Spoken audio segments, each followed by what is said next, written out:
Well, the passion in Mexico for football, it comes within the birth of the child. It comes with the family. It's a tradition that has lasted for decades. And whenever a child is born, they already know which football team they will cheer. And among the league team that they cheer, there's always the national team. And whenever the national team plays, that's the moment that the entire country holds hands together and they cheer for one specific reason. And this has lasted for many, many years. And this is something that we look forward to even continue to grow in the future years. For the last 10 years in Mexico, the game has changed, I could say, drastically in many conditions. The first one, it has become more professionalized.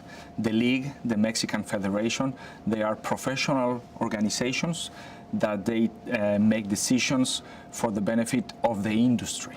And I think that has been one of the big achievements in the latest years, creating the under 15, under 17, under 20 tournaments for men's, and lately the ladies' professional league. I think that that has been a huge change in the latest years. Another approach that has changed in the last maybe 2 or 3 years is how to use the football industry to improve the health of the children. And this is one of the main objectives within the entire society, is to reduce obesity, and how this between people in charge of a health system in Mexico and the professional organization of football, how we are working together to improve the health of the children. So better organized football, to increase the scope by including professional female tournaments, plus focusing on the health of the children. I think that these are the big changes in the last years here within Mexico football. Having a tournament like a FIFA World Cup, again in Mexico for the third time, this will boost all these projects. We need to remember that the last FIFA World Cup in Mexico was 1986, so many children or young adults were not born yet in 1986. So again, having a tournament like this, it will help to increase all the support within all these activities. I will strongly imagine that all the initiatives with female development of football in Mexico, and with the focus on improving the health of the children, having the World Cup, it will make a huge difference. Well, the United Beat has been a beautiful challenge. It began a few years ago with the conversations between the U.S. Soccer Federation, the Mexican Football Federation, and later with the Canadian Football Association. But among those three, within CONCACAF, and that's a region.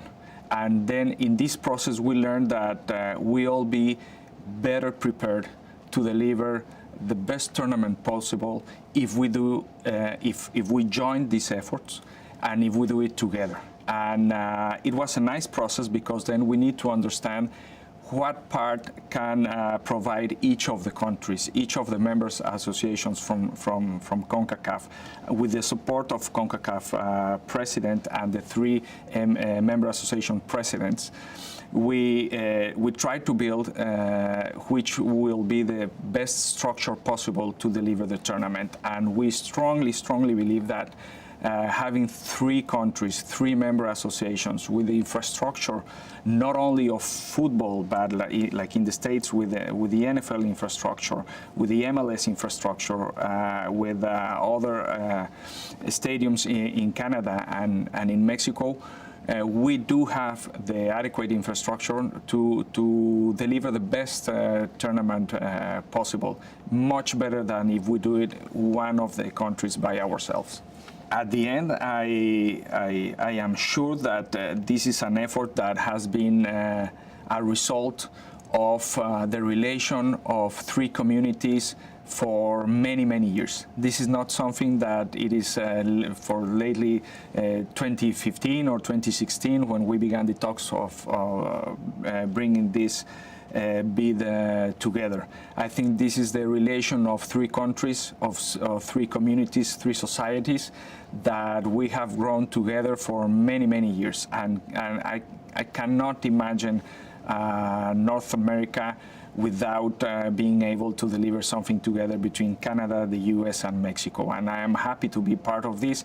I am happy to be in many meetings, in small gatherings like we are right now, where we can show each other that putting the best effort that we can from the three sides, not on a political basis, but on a society basis, or as a huge community.